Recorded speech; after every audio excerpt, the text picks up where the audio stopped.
Hello, welcome to Skull RPG Podcast. My name's Dwight Skull. My name's Jacob Skull. And today we're going to teach you how to tell your story.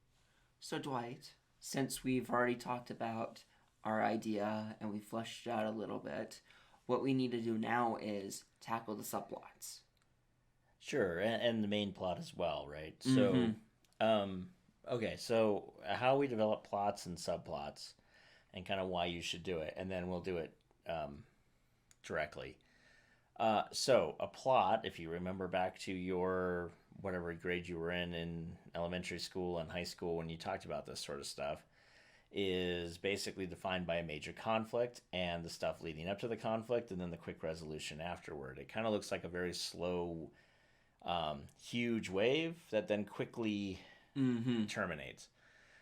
So a plot is basically around a conflict. So you want to create your one sentence conflict that you basically want to have everything culminate in. So in our case, it's going to be an extraplanar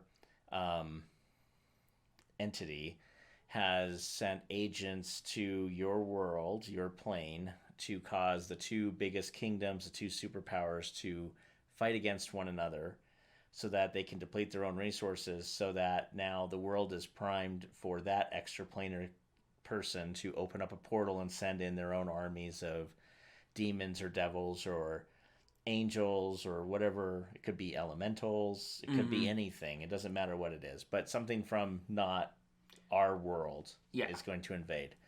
And of course, they're going to enslave our world or whatever it is. Okay.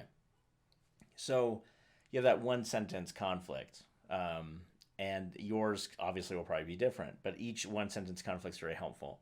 So then what you want to do is you want to build a subplot. Now, a subplot is basically a stepping stone to get you to the major plot. It also is really good to have a subplot because then you don't forget to keep building the tension and building up to the plot. So I always like to aim for 3 subplots in your game. In my Learn to Tell Your Story, it's a freebie. You can go onto our website and grab skullrpg.com. What I talk about there is thinking about your entire game as like a play. And so all good plays have 3 acts. Some have more, some have less, but they try to have 3 acts. And so each act is like a subplay where we have a beginning, a middle, and an end. But that end then takes us to the beginning of the next act, which then does the same thing, which takes us to the beginning of the next act. And in that act, we have the final conflict of the entire play. And then it quickly wraps up and everybody goes home. So what I like to do is I want to start with the last subplot or the last act first. And so in this case, the players' fears are realized and the invasion that they thought could be happening is true. And now they need to rally the remaining groups of whoever's left after that big battle of the two kingdoms together so that they can seal the portal, cut off the advancing armies of the extraplanar creatures, and quote unquote, save the world. Make sense? So then we got to back up though. How do we get to there? And so, well, we need a war, right? Yeah. So they need to participate in said war, but they also need to start uncovering that maybe the chief advisor or chief advisory board aren't what they seem. Maybe they're not even human. Maybe they're disguised as human. Maybe your people figure that out. And then they risk treason to expose them. And so maybe the concept here is that your players are determining as they're going through this, they're starting to realize things aren't correct, things aren't right. They start putting things together. They start realizing maybe they unmask a chief advisor or something and realize that that person isn't really human. Or maybe they are human and they're being paid really well, like that there's this promise being made from the extraplanar creatures that, they'll have, I don't know, money, women, and power, right? Whatever the thing is. So, and obviously in this subplot number 2, there's the war. Like that's the war is here. Well, and then the first thing we want to do is we're going to introduce our factions, and your players are just happy to be helping. And so they're going to prepare for the war. Maybe they're on the espionage, information, spy tactics side. This could help because you could introduce characters in subplot 1 that they could use to rally with in subplot 3 from the other faction because they're doing spy work. Or they got tidbits of information to your subplot 2 and 1, so now they have that little bit of a foreshadowing all the way through. Yeah, you can start dropping hints in subplot 1, and also people that they'll run into in 2 and 3 that then cement themselves in the final culmination. So here's what I would think. The beginning of this adventure, in my opinion, would look a lot like a heist or a spy genre, but set in the fantasy world with magic and the normal rules of Dungeons and Dragons, or Pathfinder, or whatever you're gonna. But that kind of world. And so I would go to movies like Ocean's 11, maybe The Bourne Identity. I would kind of stick away from Bond per se, but Italian Job's not a bad one. For heists, absolutely not. I'd also look at, there's another, if you're really into really slow spy but really good, The Russia House is a good movie to look into. But I'd start looking into like, how are we going to do spy and espionage heist stuff? And so the players are constantly being asked to go maybe across the lines and working with other people as agents and double agents and those sorts of things to try to send information, get information, put false information in. In the meantime, they're also trying to solidify, this other faction is really evil. Although, to be fair, it's probably not. It's just the kingdom on the other side of the river, the mountain pass, right? But regardless, that's what the first part of this whole thing's about. Now, the middle of this adventure is going to look like a lot of war or mercenary type of genres, where you're going to have, you could look at maybe a Saving Private Ryan or other kind of war movies like that to kind of get a good feel for battle.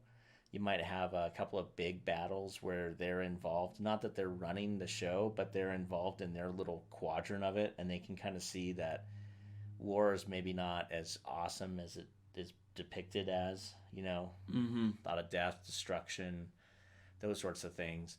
But in that, as they're starting to do these wars, these mercenaries, they're starting to maybe feel that some of these advisors are sending armies into harm's way. Like they're wanting these big battles because they're costly. They're costly, right? Where in a real war, you don't want a big battle. You want more of if I can send 5 guys in and kill a guy, I'd rather do that than send 1,000 guys against his 1,000 guys. Yeah. But they maybe start getting the feel. Maybe they start intercepting messages. Maybe they start interrogating people. And they start understanding, like, these guys actually are really wanting to just bleed their own kingdom. And they're, like, to be honest, if you're going to fight somebody, you want to make sure that you don't fight them on their terms. Like, if you want to win, you want to fight on your terms. You want to have the unfair advantage. And it looks like every time you guys are going to fight, everyone's fighting on equal ground, and certain things where maybe like there's like, oh, we can ambush the enemy here, and then you get told that you're not allowed to do that. Where you're being told you're not allowed to actually take the upper advantage. Maybe that's how they start realizing, wait, these advisors aren't actually good for us. And then in this, you could have some names drop, some names that would be otherworldly, demonic, elemental names, whatever your outsiders are going to be. And then the last part of this genre could go several different ways. I would probably do it in political with a little bit of war. I might be all wore out by the end of subplot 2, but subplot 3, what had happened is maybe after one of the last more costlier battles, all of a sudden there's a portal that opens up in the sky and armies of the enemy start pouring out of it. And you and maybe some of the survivors from the other factions start running away together, and you realize, wait a minute, this has all been a setup. Maybe you finally, like I said before, like the players are realizing that this invasion is absolutely true. Their worst fears are being, known. And then they can start to rally together and do a pushback to close that portal, kill off the chief advisors of both parties, and then you can be functionally done with the story if you wanted right there. But you could realize that, there's a lot of things that got through, right? And just because you've now stopped the major portal, which is, from opening, there's still a handful of quote-unquote enemy generals and small armies running around from the other side. Yeah, you just cut the supply line off of the army. There's still forces here. and you could end before that, and you have this aura of intrigue of did you actually stop the world from ending, or you could keep it going. Right. So one of the things you could do is you could say, the one thing I like to do is I like to leave an open end, right? So you Mm-hmm. could go back to the world if you wanted, and you could start picking up where the players then are the same players they are, and they start fighting those people to hunt them all down. To me, that feels a little boring, though. What I would rather do, if I was going to do that, if we were going to all agree to play in the same world again, I'd put them 100 years later. To the aftermath, whatever happened. Right. And so maybe now there's a third kingdom that's filled with some of these elementals, and they're just now they've gained a foothold, and they're starting to grow now. They haven't been able to open up the portal back to their home world. They can't do that. But maybe there's rumors that they're able to. And then you can start this whole thing again where that conflict in that world is to stop the enemy from opening up a portal and sealing the fate of what they wanted to do the first time we played this game. Mm-hmm. And so then you'd have a subplot. One would be you finding out that the kingdom's growing, and those sorts of things. And maybe subplot two on that would be you're gathering an army and still trying to put together an unsteady relationship with that second kingdom that still doesn't trust you, Mm-hmm. because now there's three factions at war. And so trying to convince them to work with you, and you're not going to backstab them. And then the third one would be going to war, hopefully as a unified front, but maybe you fail. Maybe it's just you guys, one kingdom going to war. And then you go to war against this to stop that whatever that other kingdom is, the elementals, the demons, whatever, from being able to open up that portal, and you put a good chunk of them down. And then, of course, you have the next part of, well, maybe the second, what happens after the war ends? Does the second kingdom backstab you? Did they not Mm-hmm. join you, and they sacked your capital when you sacked the capital of the extraplanar guys? I mean, so you could keep, as you can see, this concept lends yourself to going, okay, well, here's a year or two story, which is followed by another year or two story in the same world, which then has another opening for another year or two story.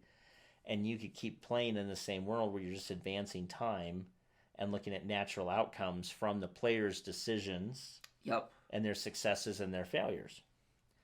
So, anyway, that is how I would run like all of the plots and the subplots. And so, um, honestly, this is what I do for everything I think about, because it really gives me the ability to tell an entire cohesive story. And if you want to know more about that, you can go on to our website, skullrpg.com, and go to courses. There's a thing called Just Enough Planning, and that entire thing handles all of this concept that we're talking about here. Thanks. Hey, thanks for listening. And for more resources, please go to skullrpg.com.